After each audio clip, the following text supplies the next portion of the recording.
Tiba-tiba muncul ke publik usai menghilang, Kaisang Pangarep terlihat menggunakan mobil Toyota Fortuner hitam hadir di kantor DPP PSI Jakarta Pusat pada Rabu 4 September 2024. Ketua Umum Partai Solidaritas itu tampak dikawal anggota Pas Pampres. Kaisang mengenakan kaos berlengan pendek warna biru tua langsung masuk ke DPP PSI. Suami Erina Gudono itu sangat irit bicara saat di hadapan awak media. Ia hanya mengatakan jika dirinya ingin menghadiri rapat terlebih dahulu. Sekretaris Jenderal PSI Raja Juli Antoni mengungkap alasan kehadiran Kaisang di kantor DPP PSI.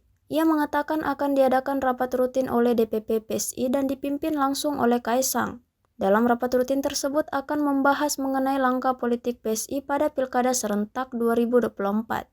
Diberitakan sebelumnya, putra Presiden Joko Widodo itu sempat menghilang usai kabar dirinya menggunakan jet pribadi bersama sang istri berlibur ke Amerika Serikat. Keberadaannya pun semakin disorot usai KPK hendak klarifikasi dugaan gratifikasi terkait pesawat jet pribadi yang dipakai sepasang suami istri tersebut. Mas Kaisang. Aduh, sorry. Mas Kaisang. Aduh, sorry. Download Tribun X sekarang, menghadirkan lokal menjadi Indonesia.